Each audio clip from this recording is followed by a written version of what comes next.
Advanced Helping Verbs at GrammarSongs by Melissa.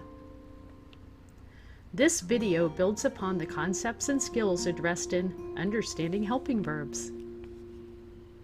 You have learned that action verbs are words that stand for the physical movements or mental actions of nouns when we read, speak, or write. A ball can bounce. A girl can think.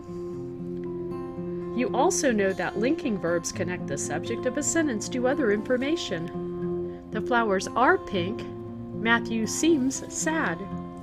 And recently, you've learned that helping verbs support the main verb, whether action or linking, by telling when an event occurs in time or by setting the mood or tone. You even know how to look for clues to find the helping verbs in many sentences. In the sentence, Sam should have cleaned his room, you know that Sam is the subject and that cleaned is the main verb. You also have learned that you need to look at the words in between the subject and the main verb to find the helping verbs, and that should and have are helping verbs. But some words in between the subject and the main verb that are not helping verbs. Help! Oh no! What do we do now? Relax. That's what this video is all about.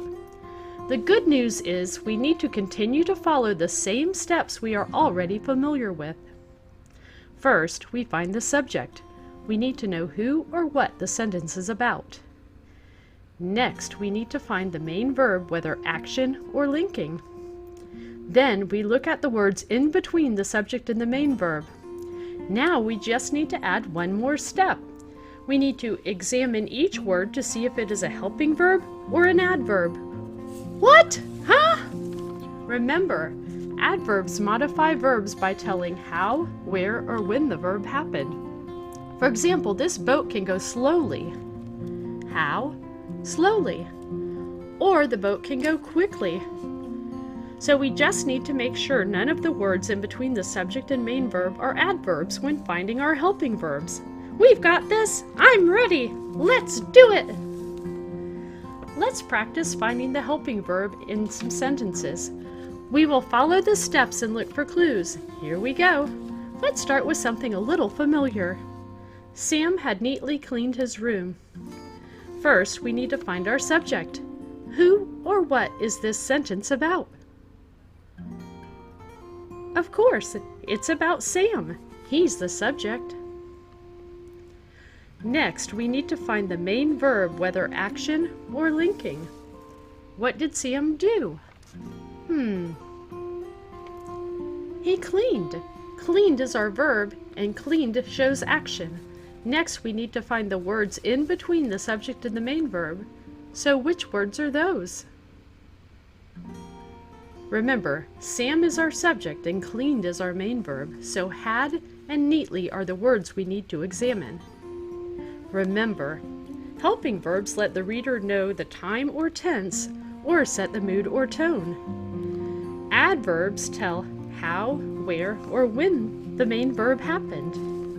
When deciding between helping verbs and adverbs, asking how the main verb happened will usually help you find the adverb. Do you see a word that tells how Sam cleaned his room? Do you see an adverb? Neatly. Sam neatly cleaned his room, so neatly is an adverb. It tells how Sam cleaned his room. So had is our helping verb. Had lets the reader know the time or tense is past. Sam was finished cleaning his room. It had already happened. Great job, Sam! Let's look at another example. The pizza was deliciously cooked to perfection. First, I need to find my subject. Who or what is this sentence about? Of course! This sentence is about the pizza. The pizza is my subject. Next, I need to find the verb, whether action or linking. What did the pizza do? Or what action happened? This is a little tricky because the pizza didn't do anything, but an action happened to the pizza. It got cooked. Cooked is the main verb in this sentence. So now I need to look at the words in between my subject and main verb. So which words are those? Well, the pizza is my subject and cooked is my main verb, so was and deliciously are the words I need to focus on. Remember, helping verbs let the reader know the time or tense, or set the mood or tone. Adverbs tell how, where, or when the main verb happened. So, how was the pizza cooked? It was cooked deliciously. Deliciously is the adverb in this sentence. It tells how the pizza was cooked. So was is our helping verb. Was lets the reader know that the time or tense is past. The pizza was already cooked to perfection. Yum! Let's practice one more time. The wicked queen may never be happy.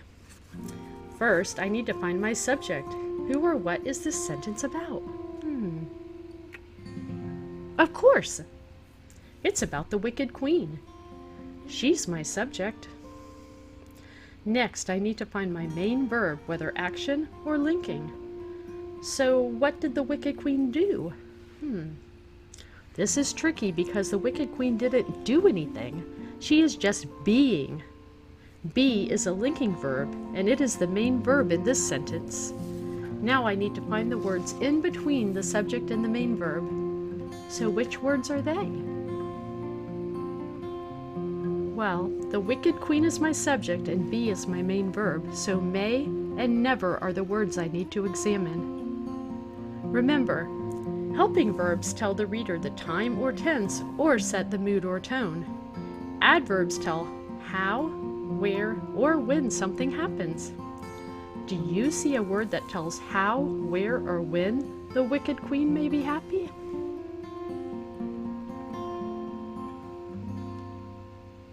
The word never tells when the wicked queen may be happy. Never is an adverb that tells when. So that means that may is our helping verb. May lets the reader know the mood or tone is uncertain. Will the queen be happy? She may or she may not. I can be happy if you marry me. No thanks. Hooray! You've earned an A+ for your mastery at helping verbs.